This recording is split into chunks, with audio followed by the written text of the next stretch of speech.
Okay, hey y'all. So today I'm going to be responding to Queen Chama's video about black influencers and why she feels black influencers are losing, because I think it's a very nuanced conversation that we need to be having, and I have thoughts that I would like to add. So I know she uploaded her video daggone 20 something days ago, but it's never too late to add to a conversation, right? Right. So one of the first things I want to talk about is that in the video, she states that she feels that black influencers don't really know their worth.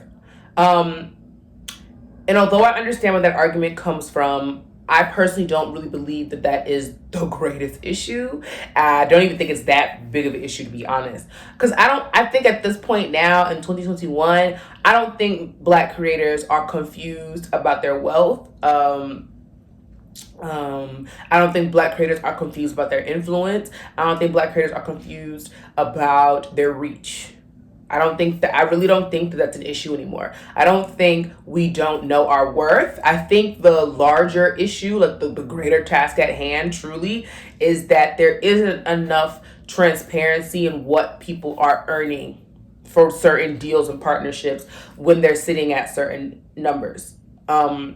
So to make myself more clear, I don't think that black influencers, and if we want to get more specific, I'm a black woman, so black women influencers are having enough transparent conversations about what they are earning. Now, I'm not sitting here saying that people need to sit up on YouTube or Instagram Live or even make Twitter threads about every dollar down to the Dewey Decimal, like down to the penny about what they have earned and show us that. But I do think that intra-community, I do think that people should be having these conversations. Someone who sits at 5,000 subscribers and someone who sits at 1,000 subscribers could have the exact same engagement levels and reach, right? We also know now that marketers and PR departments and these brands and companies have moved away from the model of just like how many followers do you have, because they understand that the following count doesn't really mean anything. It's more so about your engagement, right? Somebody with 5K followers could have way better engagement than somebody who has 50,000 and vice versa. So now they're looking for engagement. They're not really looking so much for how many followers you have, right? Which I think has opened up the market more. I think it's made the market a little bit more fair. We're seeing smaller creators being able to work with major brands and companies and corporations, because the major brands, companies, and corporations have moved away from the model of how many followers do you have to what does your engagement look like, right? Like, how many people are clicking on the links that you provide? Like, let's see that. I don't care about how many followers you have. So cool. But what's not happening enough, I believe, is that there's not enough conversation about what people are getting paid. And I know people feel like, yes, there's privacy and like safety things involved. Of course. I'm not telling you to sit here and screenshot your bank account and show us every transaction deposit. No, but I do think that, and I'm not gonna sit here and say I know exactly how we should be doing it, but I think we need to figure out a way in our community, in the black influencer space, and we can even break it down level by level: black women, beauty, lifestyle, black men, hair, clothes, whatever. We can break it down. But to begin, I think that we do need a space for black influencers, for black content creators to know that they can safely discuss what they are earning, who's paying them what, and what they are earning. Yes, I understand that there's contracts and people can't always share exact numbers, everything, but you can give a ballpark. Because here's what's happening in non-black creator spaces. They're having these conversations. They're having the Zooms. They're having the FaceTime calls. And no, they are not all friends. I think that's another thing too. I think we think that in order for us to support or have those kind of conversations, and let me be clear, having conversations about how much we are earning with each other is a form of supporting each other. It's not boastful. It's not braggadocious. It is a way that we can support each other. It is a way we can ensure that we stay on code. It is a way that we make sure that things are happening in a more equitable way. So in non-Black creator spaces, they're having these conversations. They're not only having these conversations amongst their creator peer group, right? The 5 other creators that they decided they are on par with and are their friends. They're having like very wide, large conversations, 40, 50, 60, 70, 80 creators on a call, talking about what they've gotten paid, what numbers they're putting out there, what they want the deal to be. Well, when I was at 10K, I was charging this much for that. So for all of y'all at 7 or 8K, you could start charging this much for this. Like, those are the conversations that I think Black creators need to be having with each other, as a collective, not just amongst your creator peer group with the other 5. That's not helping anybody. That's when we talk about, it's always the same 10 creators who get the opportunities. It's because only those 10 creators are talking to each other. Now, can we get those same 10 creators to talk to everybody else? No, we can encourage them to. We could ask, but no. So what we can do though? Those of us who are like-minded and are thinking this way should start having conversations with each other.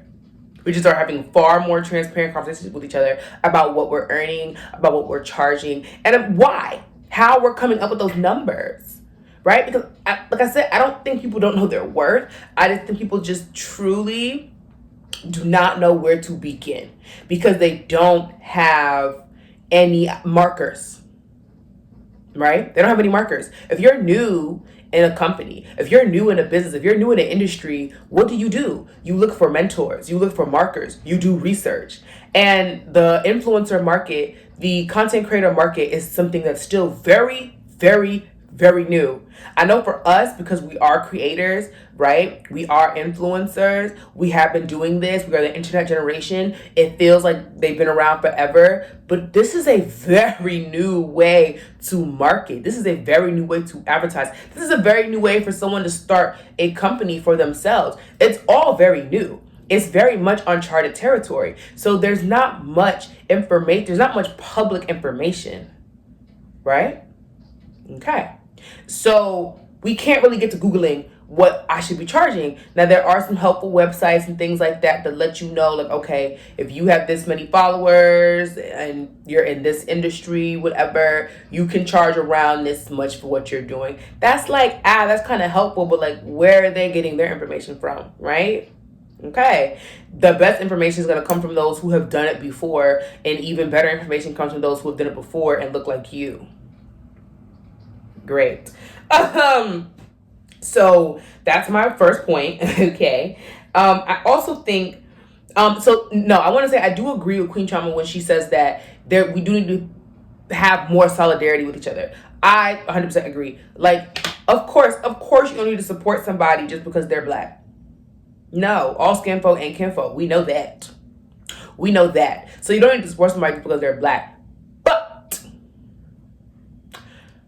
we need more solidarity. I think the time of us being like, it's always the same 10, it's always the same 5, it's always the same 15, whatever, that needs to stop. So what? Great. They're getting their opportunities, they're making what they're making, and I honestly don't think that we should be trying to pull anything back from them. I think it is what it is at this point. Fine. Those 10 are doing what they're doing. Great. Those 15, those 20, those 5. Cool. I want to see more things happening like what Khadijah does. Khadijah, super great. Commentary channel, super great. Analytical channel, just super great. Thoughtful channel, right? Khadijah, every now and then, I think now she's like figuring out how she's going to make it like kind of like a permanent segment in her videos, but she highlights a channel that she likes and that she enjoys of a smaller YouTuber. Now,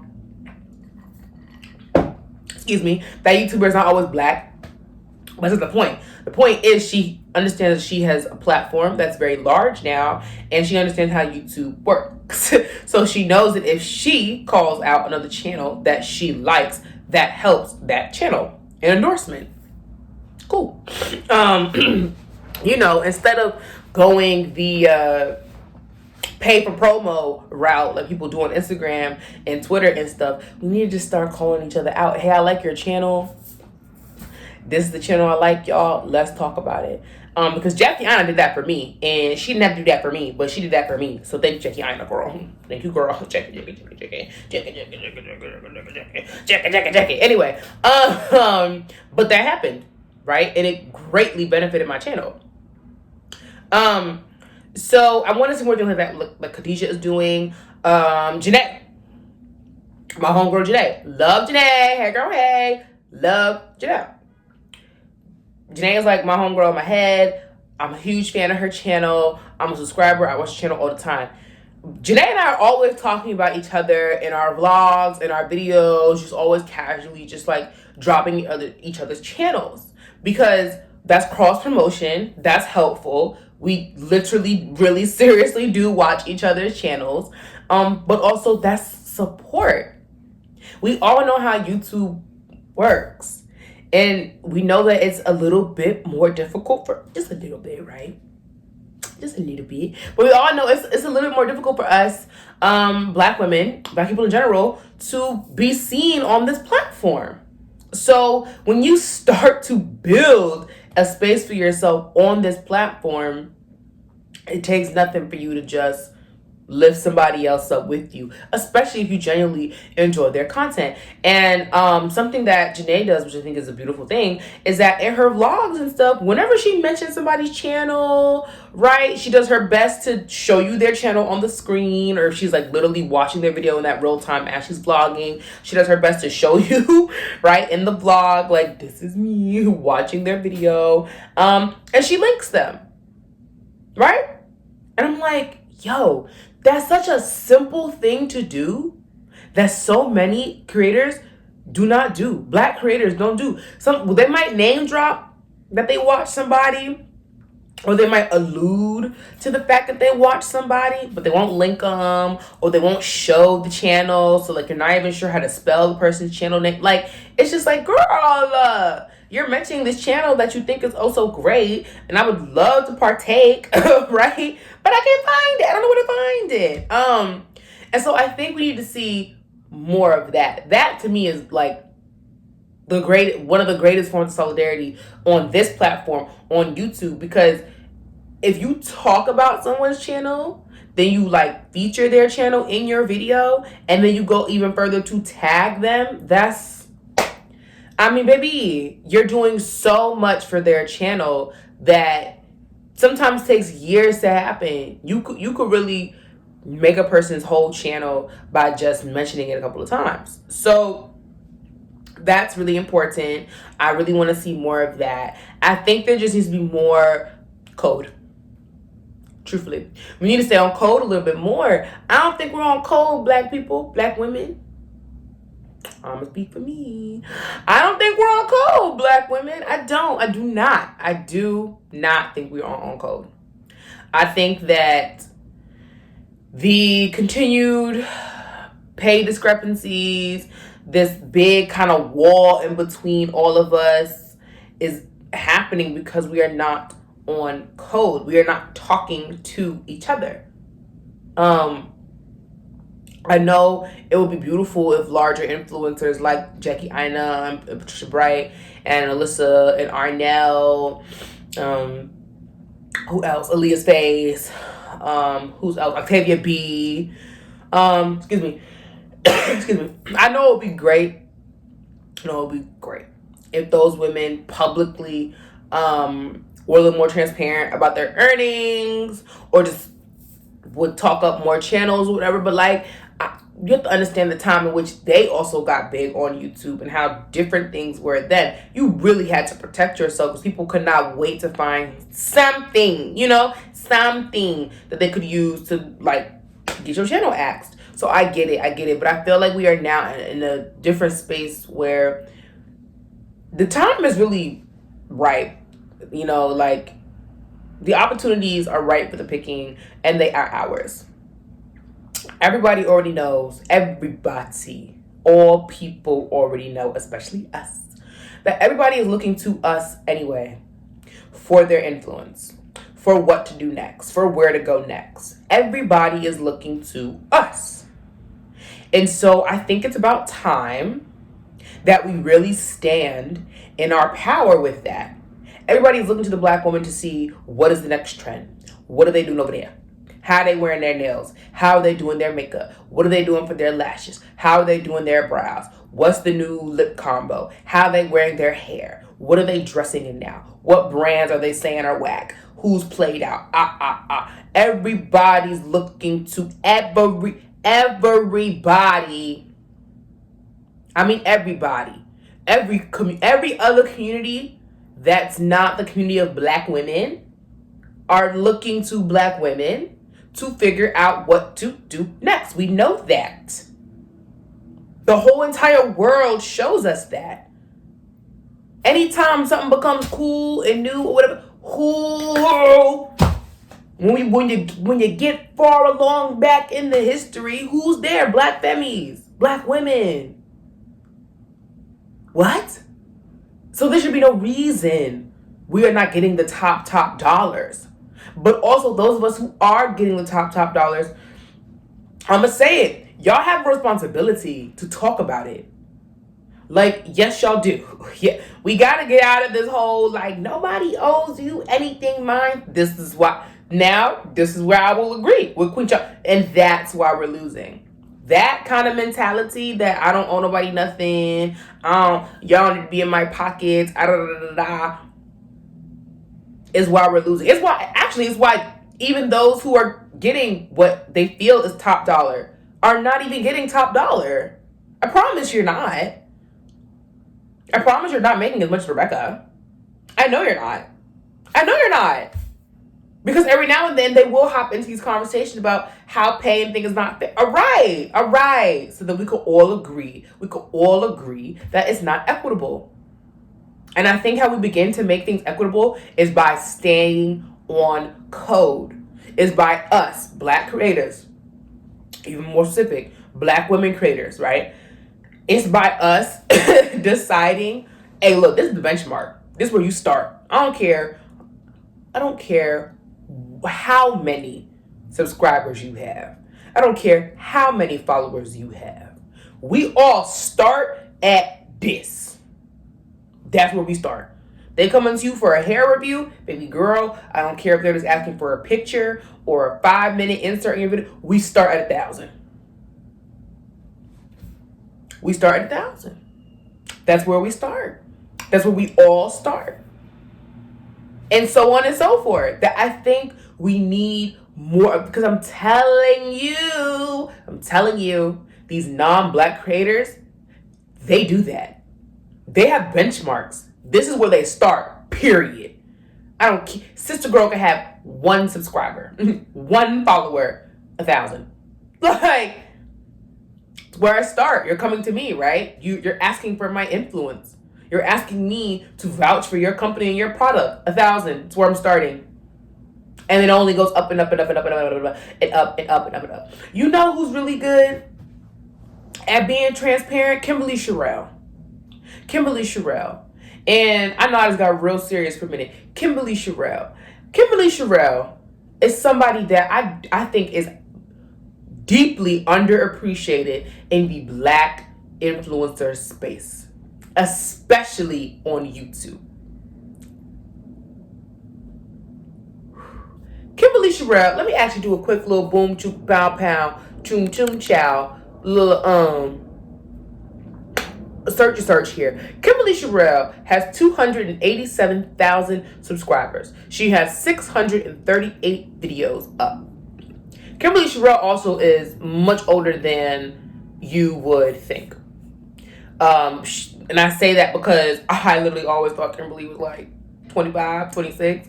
Homegirl is 13. I'm like, oh, she's grown. She's been grown. I've been watching her since she's been grown. I'm thinking, we in the same child. She grown. But she's, amazing. She's so beautiful. And when I say that Kimberly Sherrill is so beautiful, I do mean that in like physical appearance, but I mean that in how like giving she is to the Black creator space. Kimberly Sherrill is, in my experience, is one of the most like giving Black creators in terms of her knowledge and her expertise in being a creator and one on YouTube for such a long time. Kimberly is 30 years old. She is a homeowner. Okay, she's located in Atlanta.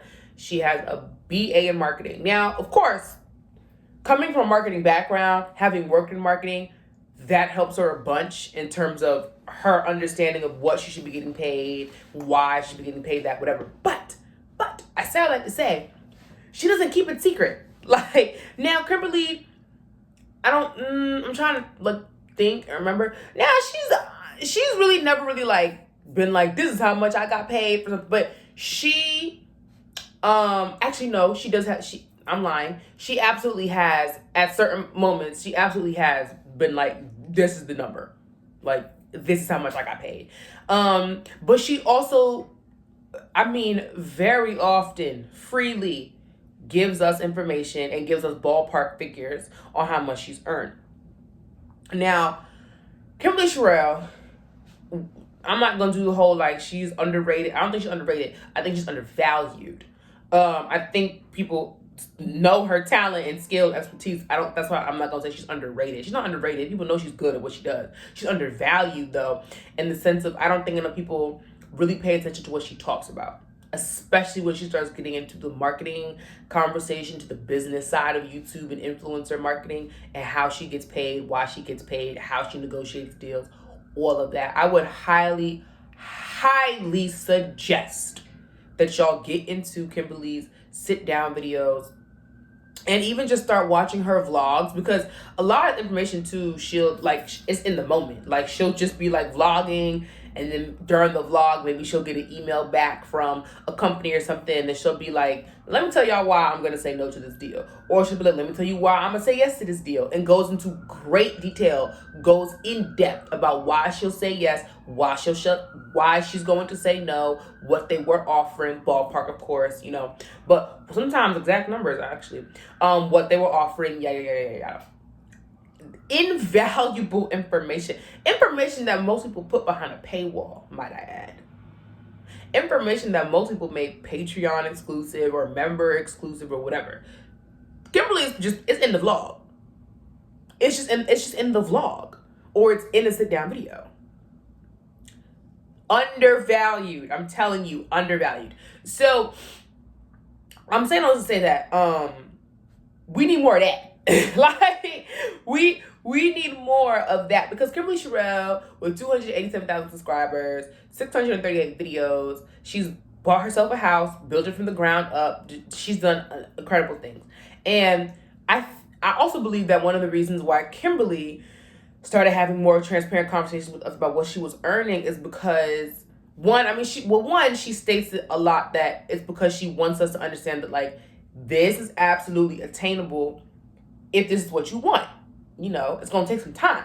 Kimberly never really had a moment on YouTube, I don't think, and I've been subscribed to her channel for a couple of years now.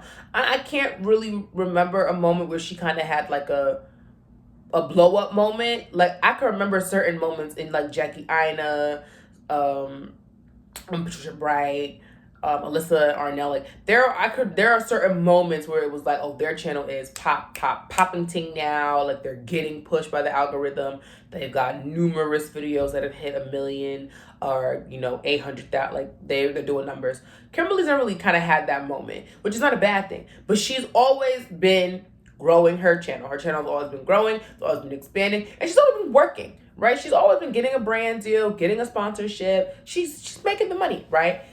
But excuse me, I think a lot of people think that for her to have achieved what she has monetarily, that she would have needed to have more subscribers, right? Which I'm seeing how I'm looking back around. back to that conversation about, it's not about the subscribers. It's about the engagement. It's about the content produced. It's also about the negotiation skill. It's also about having the knowledge and the understanding. These non-Black creators have half as many subscribers as she does, sitting at 238,000. Half as many as she does, have produced half the content she has at half the quality, and are making more money than she is. Okay, and she knows that. She knows that. Because not only has she gotten the formal education on like why and how that happens, right, by obtaining a bachelor's in marketing, but she has lived and experienced it. And over the years, she's gotten better and better and better and better and better at negotiating. And she's been sharing that with us. Again, deeply undervalued. But Kimberly Sherrill, you know, is a really good case study, I think, for showing people that it really is it's a skill. Getting paid what you equitably deserve is a skill. It does have to be learned. No one's saying you have to get a BA in marketing, but it has to be learned. And consuming her content is a really good way at learning it. A really good way at learning it, because she openly for these people's body. But we need, look, that's my point. That's how we stay on code. That's how we help each other. That's how we start setting a standard for what we are to be paid and what we are to receive. We have to set standards. Every time Kimberly freely shares a ballpark number or even a direct number for how much things cost, for what she is being paid, for what she is being offered, this, that, and the third, she is helping to set a new standard. I believe if more Black influencers on every level did that, we would have less of these. We would have to have less of these conversations about why we're not getting what is deserved. Because one, it'd be out there in the open, for one. So like now you have more of that Googleable, right, information, like how much, should I get paid for whatever. But then on top of that, companies will also see like, you can't jip me now. You can't tip me now, because now I know that somebody with half as many subscribers as I do and half the engagement made this much. So, yeah, I don't want to hear it's not in the budget to pay me twice as much, because that is what I equitably deserve. Now I know that, you know that, they know that. Everyone who watched the video now knows it. You know what I mean? Like, so you can't sit here and tell me you can't do it. So that was my point. But yes, I put in my notes here that we do have a responsibility to each other to lift each other up. And I believe that. I believe that. Because we see non-Black creators do it all the time. They form squads. I'm not saying we need to do that, but like, maybe we do. Like, they form squad. They literally basically form tribes to insulate themselves, but to also make sure that they are all successful. Of course, it's to the benefit of every member in the little squad and stuff like that, but it's to the benefit of their group as well. It's to the benefit of everybody else that comes up under them. Like, during the days where those creator houses were like flourishing and thriving, even though that's not like the thing to do now, trust and believe that the creation of those, the wealth generated from those, the content produced from those, absolutely helped the next generation of creators who came up behind them in terms of what they could expect to earn, what they could expect to make, the kind of partnerships, the kind of deals, the kind of contracts, the kind of content. Like, it absolutely helped them, even though like, that's not the thing to do today. People aren't forming creator houses and stuff like that. Doesn't matter. That helped set a new precedent and standard for them. When are we going to start setting new standards and precedents for ourselves? Because we can't expect these companies to want to be equitable to us when they've gotten away with not being equitable for 500 years. You know what I'm saying? Like, so we have to just start demanding it. Because here's the thing. I firmly believe, here's the thing. They're not going to stop asking for our influence. Everyone understands the power that Black women hold in terms of influence in the world. Not just America. Thought no, y'all probably thought I was going to say America. The world, baby. Right? So, everyone understands the influence that we have. So they're never really going to stop asking us to provide our influence. But what they do need to stop doing is asking us to do it for pennies. And we have to also stop accepting the pennies. Right? And I think that begins when we start to have these conversations. How much are you earning? What company was this with? If you can't say the company, you can say the industry that it's in.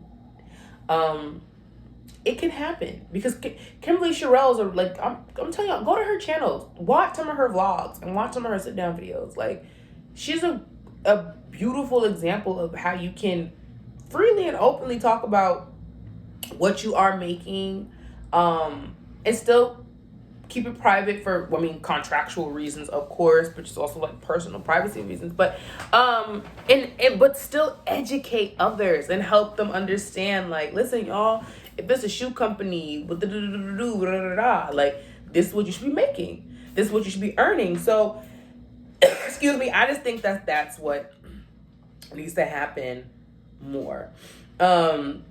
But I agreed with most of what Queen Chama had to say.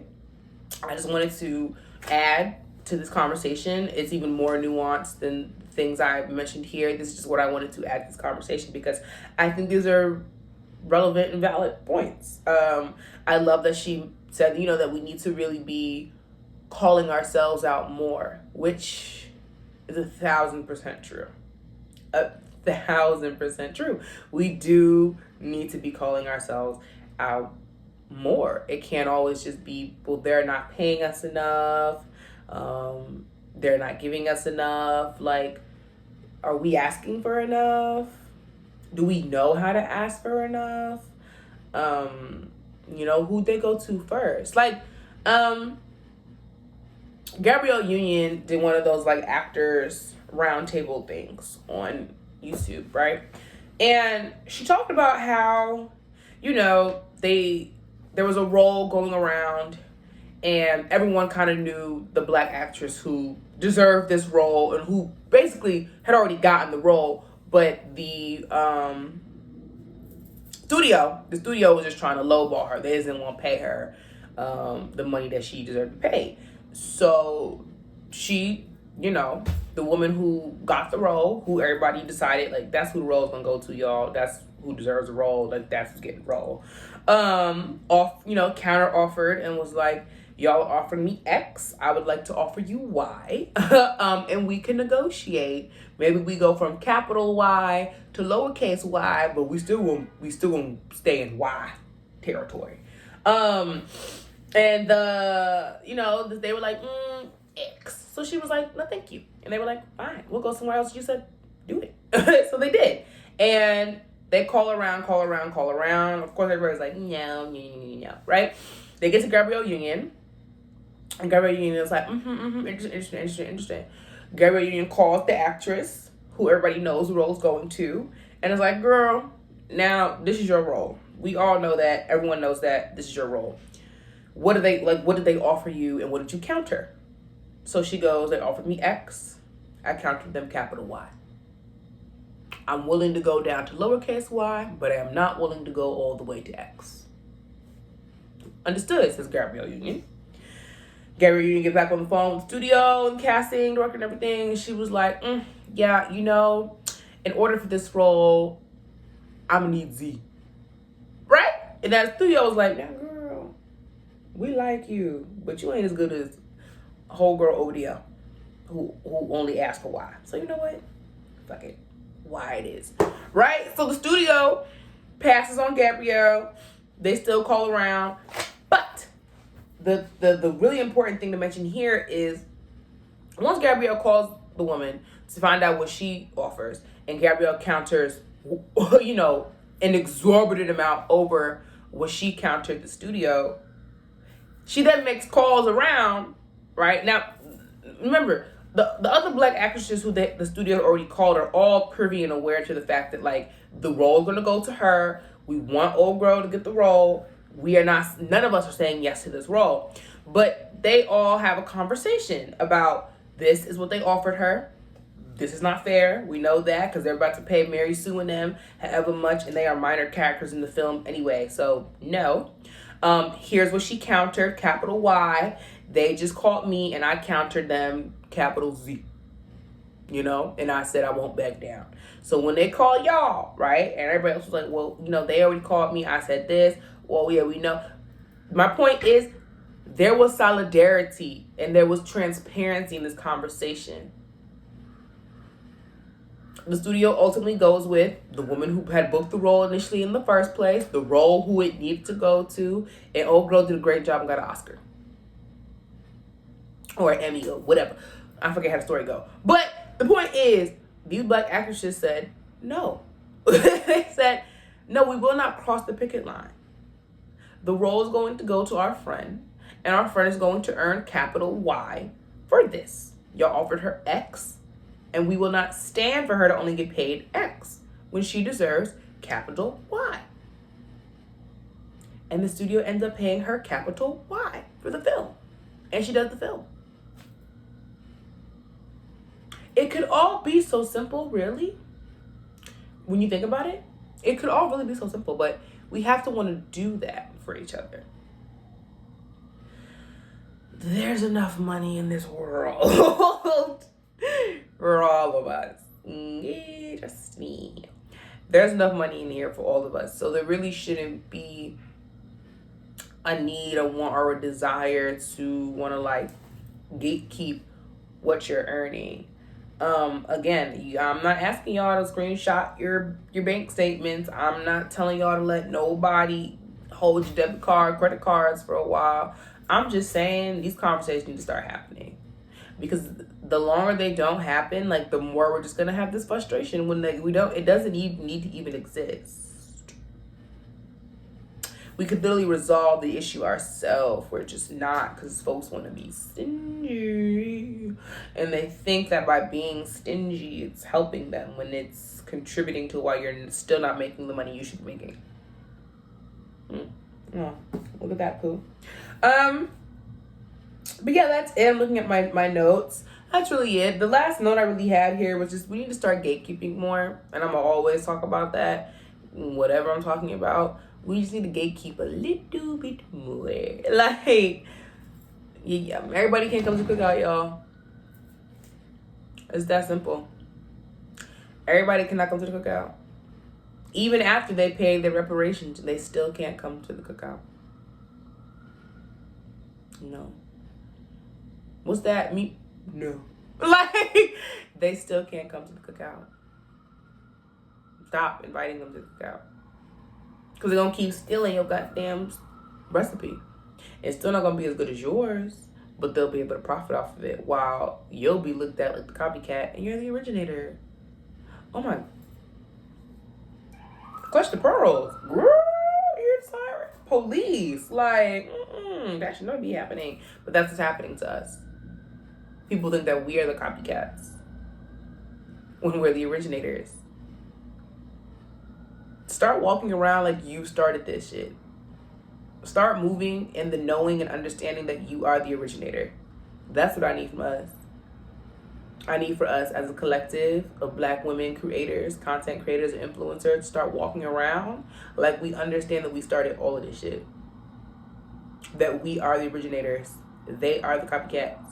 So you will pay me for my intellectual property and expertise. You will pay me for my lived experiences equitably because we are the originators. So pay us as so. That's what I have for you all today. I hope you guys enjoyed this video. It was kind of a longer one, but you know, like, I'm still here, here, here. I'm I'm still here. I'm sorry. I love that song actually. That's my response. I hope you guys enjoyed it. Please leave your comments down below. Please let me know your thoughts. Let's continue to have these nuanced conversations. You know, there's a lot more we can unpack here, but I didn't want to like sit here for 85 minutes.